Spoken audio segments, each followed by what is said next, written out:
everyone, and welcome to Kate's Corner. My name is Kate, and here I'm going to talk about financial stability, credit scores, hitting your target budget, and it's all about improvement. A quick reminder, if you'd like to win a brand new iPhone 12 or a MacBook Air, then don't forget to follow the experiment that I'm conducting on how successful a YouTube channel can become within 6 months. If you'd like to hear more about the experiment, then click the link here. In today's video, I think we should start with a little warm-up and dive in what is actually perceived as financial stability. But most importantly, why should young adults like yourself actually care about finance, budgeting, investments, and all of that boring stuff? Now, don't worry, when I say investment, I don't mean like, oh, I'm going to invest 10k in Zoom and then time it correctly so that I get 8k back in profit. It's nothing like that. It's all about taking small steps, getting familiar with how things work and what actually benefits you. And that's why I'm here, to save you the hours and hours of research and just give you the information that you need to live your best possible life. We're going to explore 2 questions in this video. What is financial stability and what are the steps to become more financially stable? So if you ask me, I would consider financially stable if one day I wake up, I go to my browser, look up, I don't know, a Gucci bag, and I don't press on, sort low to high. However, according to a study, quoted by The Independent, having savings, being debt-free, and going on 2 holidays per year is what is considered to be financially comfortable. Researchers polled 2,000 adults about financial security. This revealed some key signs showing that you're in a good place financially. The number 1 sign is savings. Another very important thing is being debt-free. You can't really say that you're financially stable if you have unpaid debt. Know what I'm saying? An excellent credit score indicates that you're spending credit responsibly. Having a lot of money in your account does not equal financial stability. How you use that money, however, is a better indicator of your economic sustainability. Therefore, having a stable income and spending credit responsibly would build an excellent credit score. Furthermore, another great sign for being financially stable and using your money wisely is investing in multiple channels. Another shocking fact is that if you actually take the results from this study and scale them up, it comes up only half the population would consider themselves financially stable, and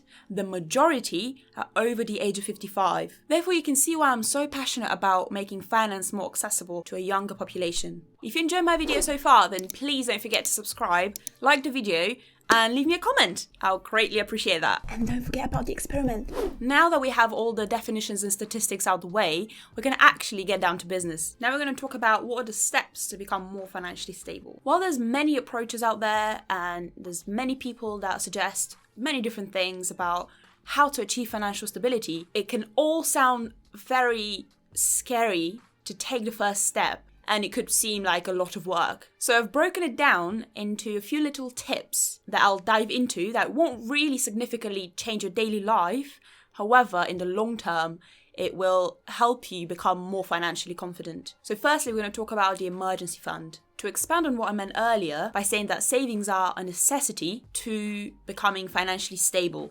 There's 2 types of savings that you have to get familiar with. First off, there's the emergency fund that, according to Investopedia, is a safety net for future mishaps and unexpected expenses. It is advised that you calculate your monthly spendings and save up between 3 and 6 months worth of expenses. So if any event occurred, so you lost your income for any reason whatsoever, you can still continue living your normal life for that period of time because you had that emergency fund. So if you're a university student like myself, then you might want to, take a look into getting a part-time job, because that's going to put you in a really good place by the time that you graduate. You're going to be able to save up money and, you're not going to be broke. And then if you're a graduate, then, you might, I know this is very difficult, but you might want to think about, I'm going to say it, you ready?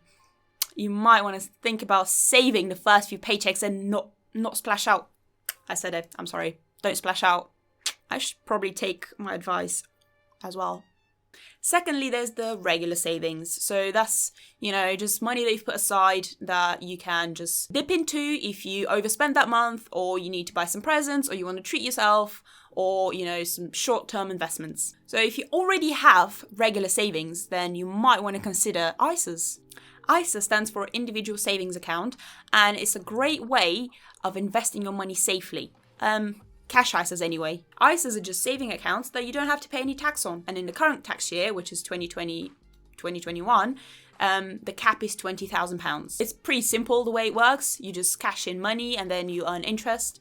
And, it's all tax-free. There's also stocks and shares ISAs, but that's a topic for another video.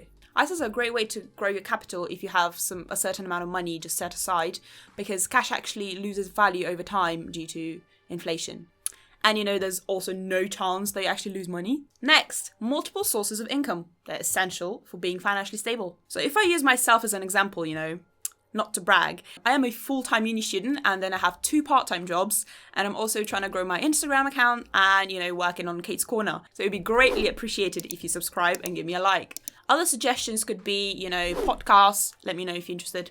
Would you like me to do one? Let me know. Comments below.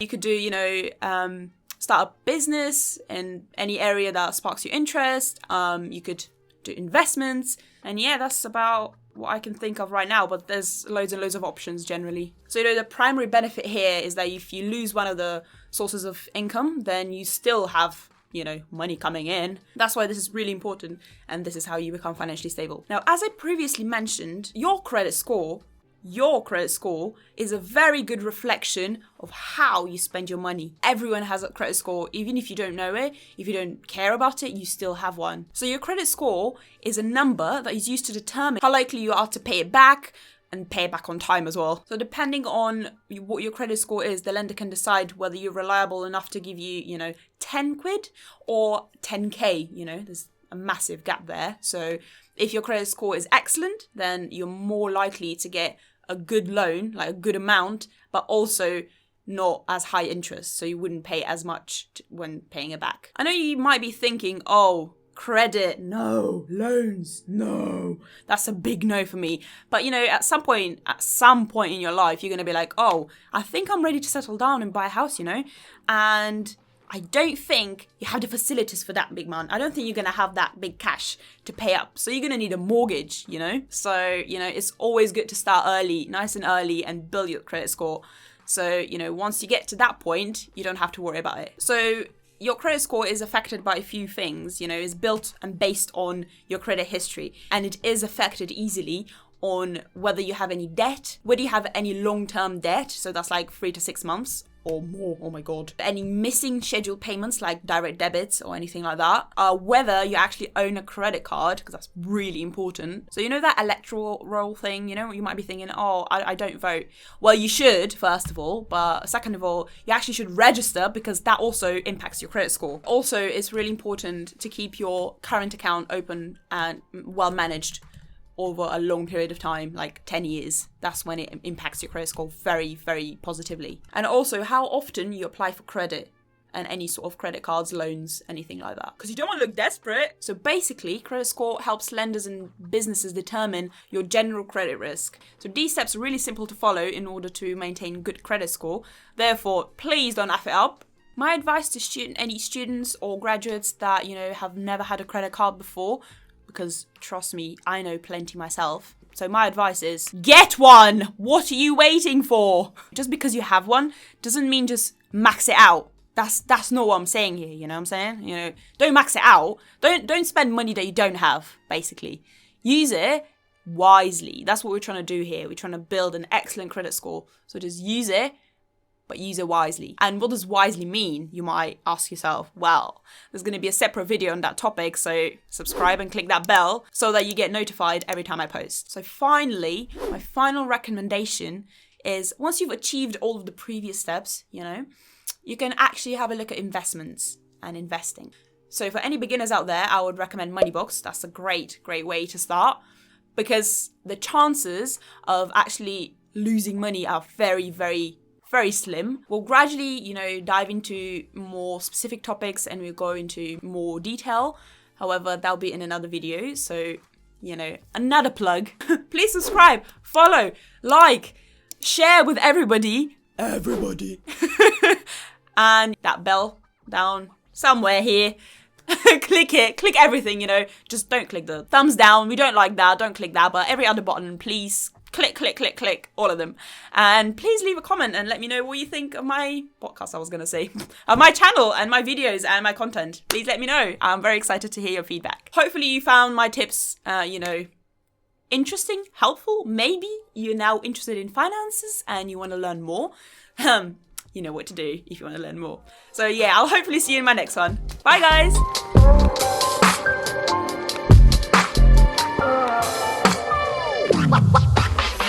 Bye.